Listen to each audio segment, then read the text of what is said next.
વાલીઓ માટે ચેતવણી રૂપ કિસ્સો।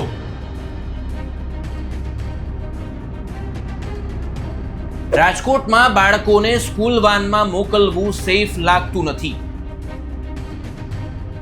બેટા મને એમ કહેતા વોશરૂમ કરી લીધું ને મને એમ કહેતા હતા તમાકુ ખાવું છે। બાળકોને શાળાના બદલે યમના દ્વાર પહોંચાડત।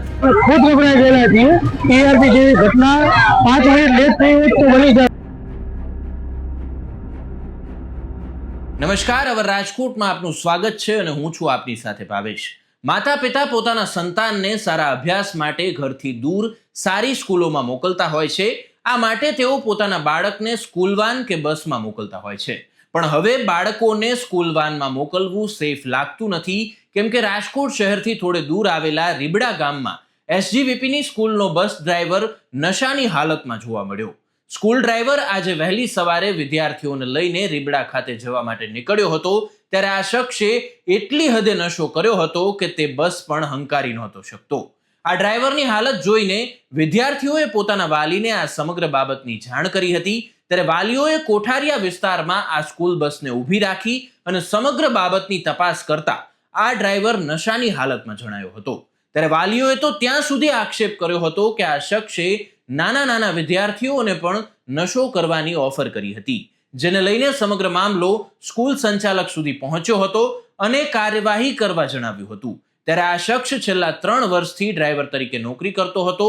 સ્કૂલ સંચાલકોએ ડ્રાઈવર સામે કડકમાં કડક કાર્યવાહી કરાશે તેવી ખાતરી આપી હતી। ત્યારે હાલ આ સ્કૂલ વાન ડ્રાઈવરને હવે પોલીસ કસ્ટડીની હવા ખાવાનો વારો આવ્યો છે। આગળના કેમેરામાં ગાડી આવેલી જ છે।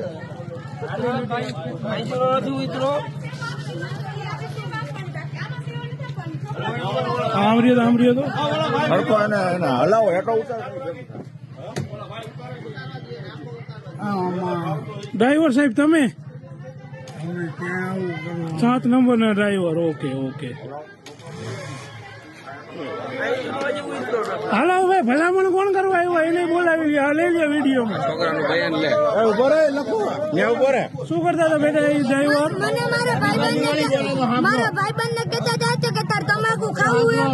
દારૂ પીવો શું કરતા હતા બેટા? મને એમ કહેતા વોશરૂમ કરી લીધું ને મને એમ કહેતા હતા તમાકુ ખાવું છે। શું કરતા હતા? ઈ નહોતો ગાડી કઈ રીતે હલાવતા હતા? દારૂ પીતા હતા ને ઓલો કે દારૂની બોટલ હતી અંદર। ઈ ક્યાં ગઈ દારૂની બોટલ? ઓલો સામે પીપી કરી લીધી। હા, અમાર સામે હાલો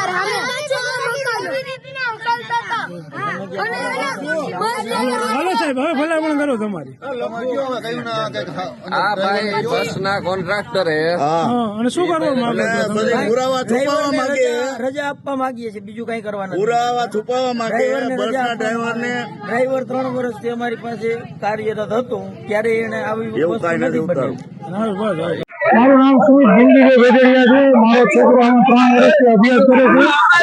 સવારે મારા છોકરાનો અંદાજે 7:15 ફોન આવ્યો કે પપ્પા જલ્દી આવો, ડ્રાઈવર ખૂબ પીધેલ છે અને અમને જેમ આવે ગાળો પીએ છે, અમારી સામે વોશરૂમ કરે છે અને એમ પણ કહે છે કે તમને મારીને ભગાવી નાખીશ। તો હું 10 મિનિટમાં અહીંયા હું પણ ગભરાતા એટલો બોલતો અહીંયા આવ્યું તો જોયું તો 10-12 છોકરા હતા, એના વાલીઓ છોકરા એટલા ધ્રુપતા હતા, થોડી વાર તો મેં ખુદને એમ થઈ ગયું કે હું કઈ સ્કૂલમાં ભણાવું તો શું છે।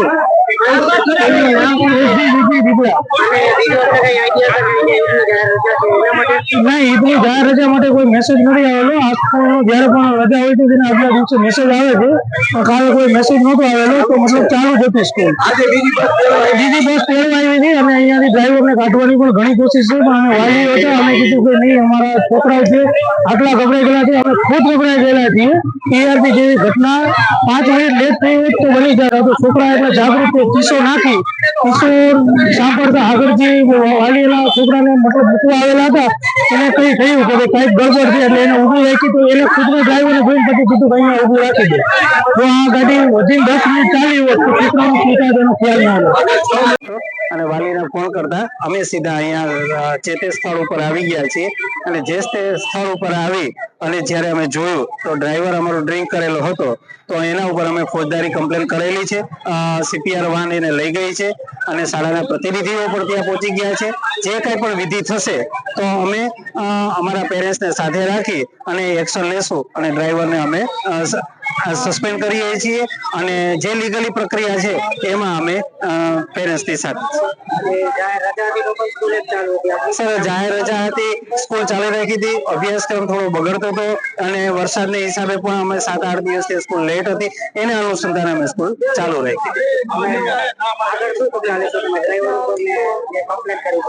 સર આગળના પગલાની અંદર એવું છે કે જે નિયમ મુજબ જે કઈ પ્રોસેસ થશે અમે એ પ્રોસેસ કરવા તૈયાર છીએ.